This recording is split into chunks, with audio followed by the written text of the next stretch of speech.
asal muasal perseteruan Pak Halal dan teman.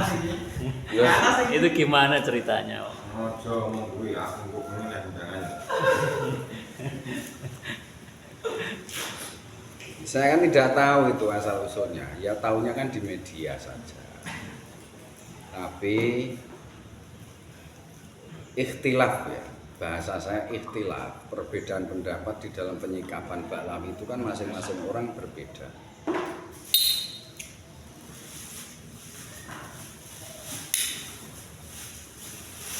Terkait tesisnya Kiai Imad gimana itu?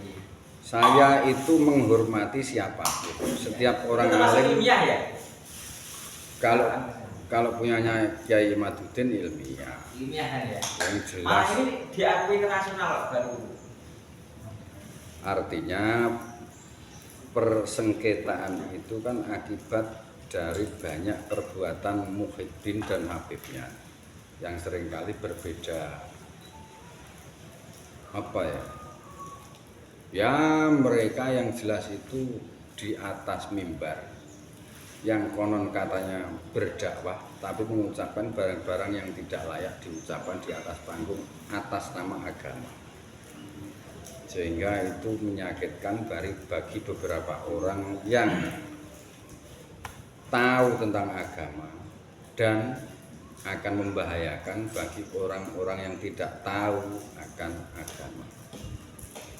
Dari situ baru orang itu kan penasaran, jadi ini nasabe Nabi tenan kok duto kan, hingga Kiai Imad itu mulai mencari kebenaran itu. Kenapa kok solusi satu-satunya itu harus tes DNA? Seberapa ini? Bukan satu-satu. Itu bukan satu-satu. Ya, salah satu ini yang sangat dituntut. Nah aku toh, kalau saya lebih setuju tes DNA karena itu ilmu pasti tes DNA itu. Pasti itu ya. Ilmu pasti, tes DNA itu ilmu pasti. Lebih cepat untuk Lebih akurat. Wong jangankan kok manusia, saiki tak tekon. Sampean ngerti merek halal ora? Jadi pelabelan halal itu setelah dites DNA. Jadi mie loh. Mie keriting, mie instan itu saja dites DNA dulu loh. Jadi jangankan manusia, sing jenenge bibit unggul hewan pun cara membuat bibit dengan cara membuat rekayasa genetika dulu. Pohon pun juga menggunakan genetika, artinya apa? DNA-nya dirubah atau dibuat mutasi agar bibitnya lebih unggul. Menungso ya iso dimutasikan, tapi manusia kan punya bawaan mutasi. Bawaan mutasi itu tapi tidak sering banget. Wong paling pendek mutasi manusia itu 7.000 tahun. Itu paling pendek ya. Tapi mutasi menjadi haplo berbeda. Kalau mutasinya setiap 4 generasi bermutasi, tapi kecil. Mutasinya hanya 0,001. Artinya 0,1%. Sehingga 100 generasi itu baru 1%. 100 generasi. Artinya mbahe sing di atas utuh kabeh, masih utuh, terekam semua. Jadi mempermudah itu saja. Termasuk dari apa? Gennya Bani Hashim itu jelas juga nih. Jelas. Jadi genetika sejak Nabi Ibrahim yang terekam itu ada sekitar 6.000 tahun yang lalu. Sampai sekarang ya tetap J anak cucunya Nabi Ibrahim. Nah, beda dengan orang berhaplo O. O ibaratnya wae wong Jawa. Wong Jawa. Wong Jawa itu haplonya terekam paling tua itu baru 1.500 tahun yang lalu. Artinya itu hasil mutasi dari genetika haplo sak dhuwure. Ya J memang. J itu lebih muda daripada haplo sebelumnya. apa IG. Yang G ini yang Nah, sering G ini terekam Arab bukan? yang tertua itu 44.000 tahun yang lalu. G kalau lama. Yang saya baca begitu. Jadi orang yang berhaplo G berarti haplo itu tidak bermutasi sejak 44.000 tahun yang lalu. Ngono. Nek sing haplo J O itu pasti 6.000. Soalnya Nabi Ibrahim itu terekam 6.000 tahun yang lalu. Haplo O itu yang tertua sampai sekarang baru 1.500 tahun yang lalu. Itu keterangan beberapa keterangan yang saya baca begitu. Nek aku kon ngitung ya ora iso, aku kudu ahli genetika. Nek kurmaca ngono kan paham, tapi kon mengolah data saya nggak bisa. Itu kan berasal dari data genom. Kan DNA itu apa toh? Singkatannya apa DNA itu? Apa ya? Di nukleotida. Lah kuwi lho. Pak Kardi kuwi lho. Sing ngerti Pak Kardi malah niki wong sekolah soalnya. Kita kan enggak sekolah. Mondok ya. Nek neng sekolah kan pelajaran seperti itu kan tertib nek sinau. Nek awake dhewe kan kurang asal tahu tok. Tidak mempelajari dengan serius. Soalnya dianggap ora penting neng akhirat. Modelmu kan ngono kuwi biyen. Matematika lah ora apa-apa, ning kubur ora ditekokne. Padahal ya ditekokne. Kulo niku bidang kulo ini termasuk DNA, tapi kulo jarang maca haplo jarang maca. Oh, biologi ya? Gitu. Itu kan memang ilmiah ya itu ya. Ilmiah. sangat ilmiah. Ilmiah itu hasil penelitian. Penelitian ya. Dan itu nggak bisa ditipu, itu dirubah satu huruf pun keliru semua itu. Dan penemuan DNA itu kan sekitar abad 17. Iya, sudah lama itu. Abad 17 belum lama. Ya. Ini abad 2. Saya kira abad 21 loh Pak. Abad 17 berarti kan wis 400 atau 300 tahun yang lalu. Faktanya begini loh, faktanya yang saya tahu. Wih tahun 80-an itu saya sudah dengar bahwasanya bibit padi yang tanam ya Pak Judi dan lain-lain itu bibit padi itu sudah hasil rekayasa DNA dengan teknologi nuklir. Itu sudah saya dengar dulu, ITB. Jadi bibit padi Indonesia itu rata-rata yang membuat dulu ITB kayak IR berani loh Pak Judi. Itu sudah hasil rekayasa genetika dengan nuklir. Teknologi pertanian kita cukup maju dulu. Sebelum ada kapitalis global yang menjajah kita dari swasta itu, kayak pabrik-pabrik saiki contohnya enek Pophan. Terus banyak lah. Kayak Baygon ya apa? Pabrik Baygon ya apa? Bayer. Iya toh ya. Itu kan perusahaan multinasional di di pertanian dan peternakan. Sekarang itu penguasa dunia. Dulu sebenarnya negara saja sudah canggih.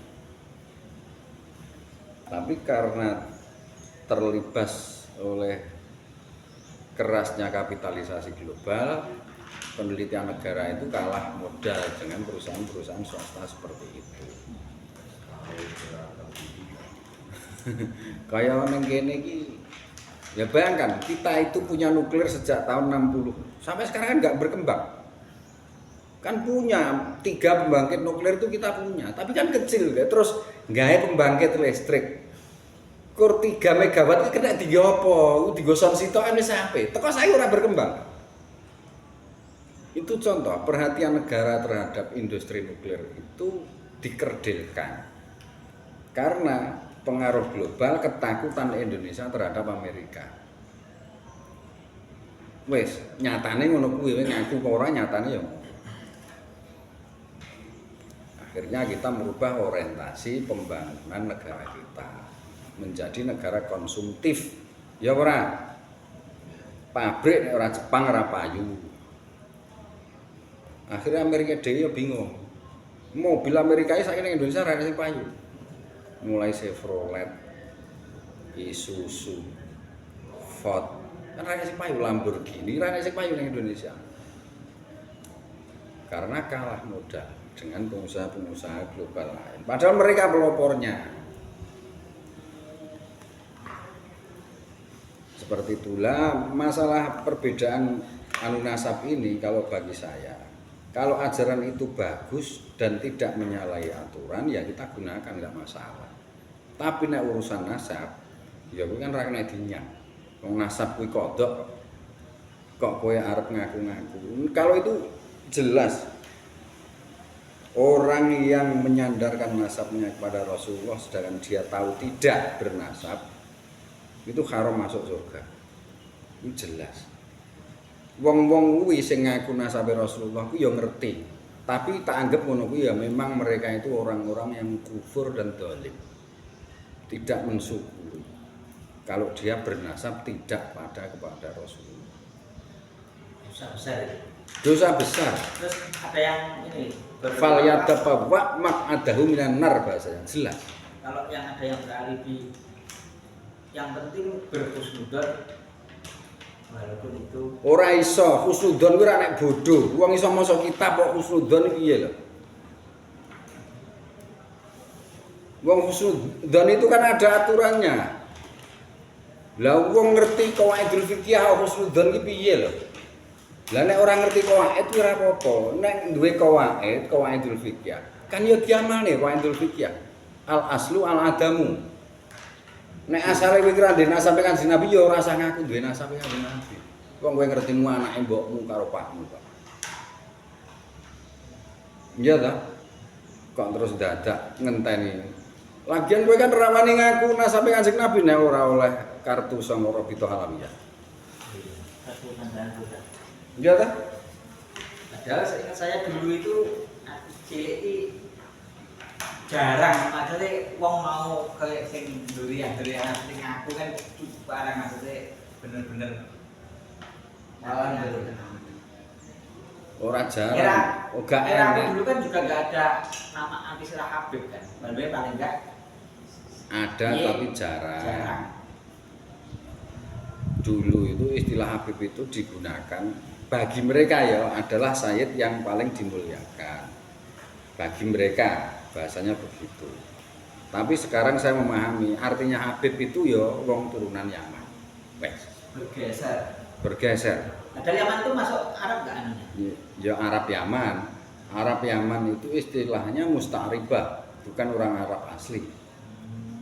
Orang Arab asli itu ya orang-orang Arabi itu.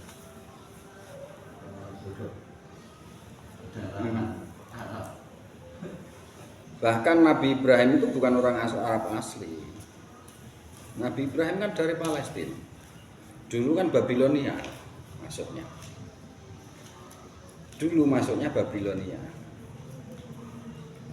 Nah, baru setelah hijrah dia itu ya memang belum banyak orang kan di Jazirah Arab di sekitar Mekah di situ.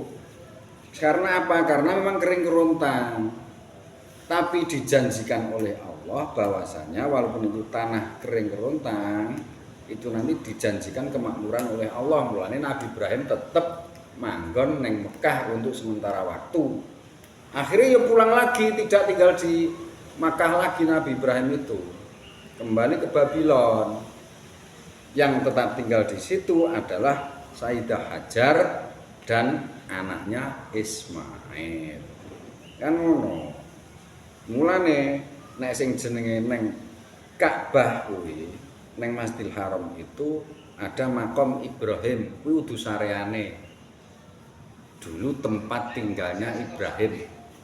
Mepet Ka'bah. Ada Hijr Ismail. Ya mepet Ka'bah. Tapi tidak ada rumah Ibrahim di situ. Rumah Ibrahim ya makom Ibrahim itu tadi.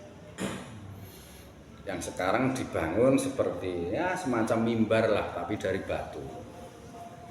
Petilasan. Ya, petilasan nah, petilasan Nabi Ibrahim. Mulane nek wayah neng makom Ibrahim kita disunahkan membaca sholawat Ibrahimiyah. Halo. Itu jelas. Nah, setelah itu baru anak turun Nabi Ismail yang di kemudian hari menurunkan orang-orang Arab sampai ke Adnan, Quraisy dan seterusnya sampai Bani Hashim. Itu jelas turunan Nabi Ismail. Haplone sik padha kabeh karo Nabi Ibrahim J. Hanya kode belakangnya yang beda. Memang ada beberapa orang wong Jawa sing haplone J ada, tapi tidak banyak. Soalnya kan kur sing lurus lanang. Sementara nek Wali Songo kan lanang wedok sing penting turune kan ora penting, padha ae dihitung padha.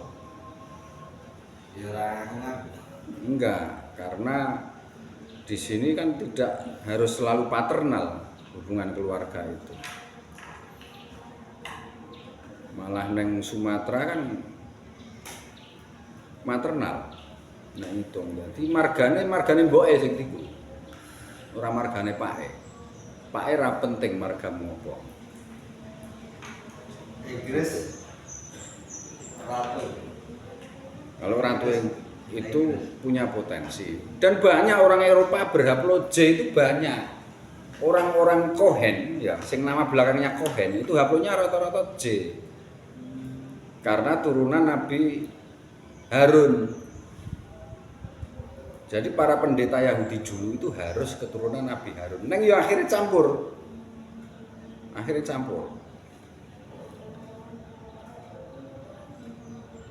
Jadi biasa saja, ya wong Amerika atau saya. Nah, saya itu malah beberapa hari yang lalu membaca orang yang berhaplo A itu sampai sekarang bahkan masih ada.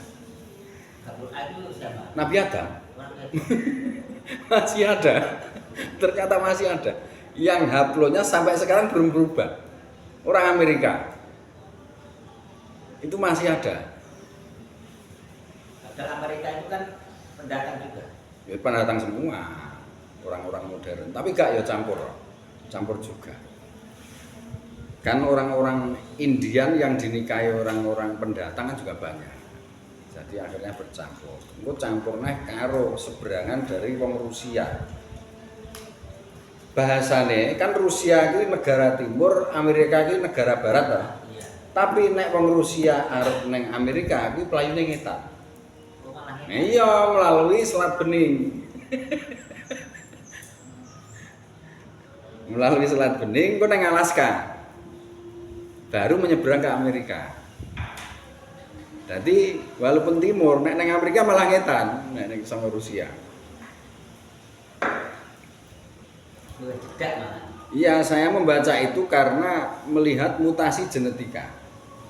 Jadi mutasi orang-orang Amerika itu yang paling banyak diantaranya yo turunannya wong-wong sekitar Selat Bering itu juga.